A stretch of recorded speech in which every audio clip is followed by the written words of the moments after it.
এবং এপস্টিন ফাইলটাও এখানে অনেকটা রোল প্লে করেছে, যে এই ওয়ারে যাবার জন্য একটা এক্সিকিউটিভ পাওয়ার, উনি কারো কথা শুনেনি।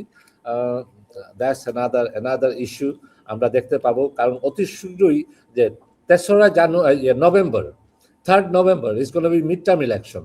এই মিড টার্ম ইলেকশনে আমি আপনাকে, হাসিনা আপা, আজকে আমি আপনাকে একটা বলি যে নভেম্বরে কি হতে যাচ্ছে আমেরিকাতে।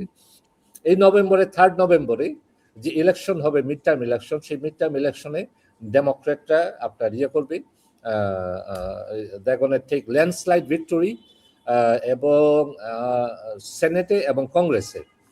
এই ল্যান্ডস্লাইড ভিক্টোরির পরপরই একটা ইমপিচমেন্ট, প্রেসিডেন্ট ইমপিচমেন্ট একটা আপনার আসবে, বিল আসবে, এবং এখানে তখন আমরা দেখতে পাবো যে এপস্টিন ফাইলটা জোরালো ভাবে, এবং এই যুদ্ধটাও একটা ফ্যাক্টরে কাজ করবে এই ইমপিচমেন্টে। এবং আমার মনে হয় ট্রাম্পের এইটাই হবে the last dagger in a back. এই জিনিসটা বুঝতে পারলাম না, হোয়াইট হাউসে ফোন দিতেই স্ক্রিনে ভেসে উঠলো এপস্টিন আইল্যান্ড। এটা হলো আপনার যে বিভিন্ন ভাবে আমাদের যে হ্যাকিং হচ্ছে, সেই হ্যাকিংটাও আপনার বড় আরেকটা থ্রেট।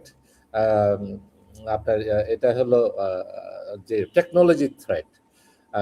বিভিন্ন ভাবে আমরা যে আমেরিকাতে, তারপরে বিভিন্ন হাইটেক যে সোসাইটিতে আমরা আছি, সেই হাইটেক সোসাইটিতে যে আপনার এটাকে বলে কামান ইন্টারনেটে আমরা যে আপনার বিভিন্ন ভাবে হ্যাকিং হচ্ছে, এই হ্যাক করে অনেক কিছু ইনফরমেশন, তারপর আপনার এমনকি যে ক্রিপ্টোকারেন্সি এগুলাও হ্যাক করে নিয়ে যাচ্ছে। এটা it's a big threat from China এবং রাশিয়া। এবং এটাতে ভারতীয়রাও কিন্তু পিছনে নেই, এরাও আপনার বিভিন্ন ভাবে এগিয়ে আছে এই হ্যাকিং এ। আমার মনে হয় এটা একটা হ্যাকিং। আর যেটা আমি বললাম যে নভেম্বরে না এফবিআই এর প্রধানের হ্যাক হয়েছে, মানে আসলে তো রাশিয়ার কাছে এবং চীনের কাছে তো মানে একেবারে latest technology, they got a very high tech আপনার অনেক। তো এগুলাও একটা চিন্তার বিষয়, শুধু যুদ্ধ না, এগুলো একটা চিন্তার বিষয় যে now we are heading to a different world. এই ওয়ার্ল্ডে সাস্টেইন করা আমাদের জন্য কতটুকু আবার আমাদেরকে হাইটেক হতে হবে।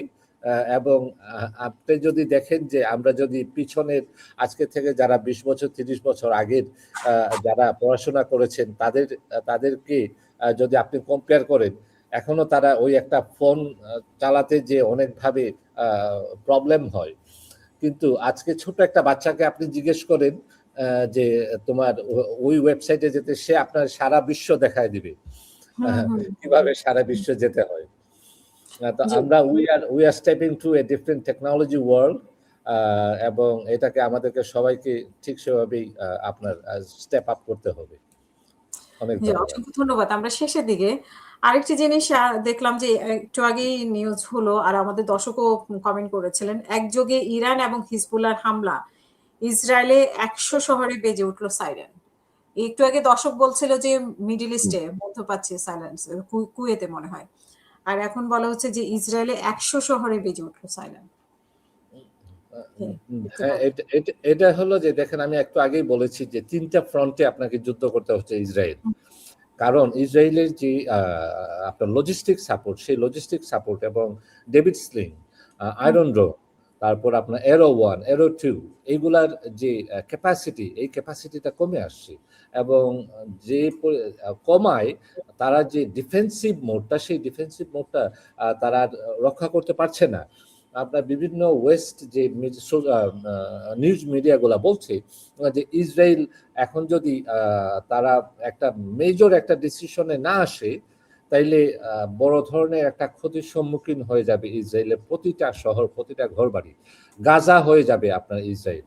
তার কারণ হলো 3টা ফ্রন্টেই একদিকে হলো সাউদার্ন লেবাননে আক্রমণ করতে গিয়েছে, আরেকদিকে হলো আপনার তাকে যুদ্ধ করতে হচ্ছে আপনার ইয়েমেনের সাথে, তাকে যুদ্ধ করতে হচ্ছে ইরানের সাথে, এবং পাশাপাশি আপনার ইরাককেও আমি ইয়ে করব না, আপনার এই ওয়ারে ছেড়ে দেব না। তার কারণ হলো যে ইরাকের যে পপুলেশন, সেই পপুলেশনের 65 to 67% দেয়ার শিয়াজ, এবং ওখান থেকে কোনো সাপোর্ট পাচ্ছে না।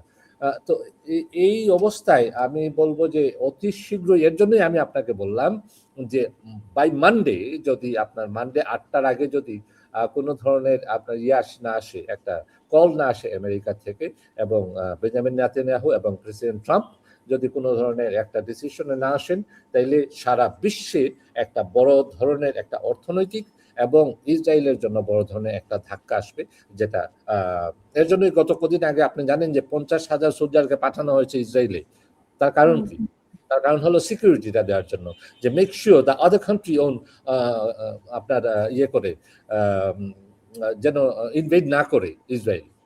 পাশাপাশি তো ইয়ে আছে, লেবানন আছে, পাশে সিরিয়া আছে, তারপরে জর্ডান আছে, তারপরে ইজিপ্ট আছে।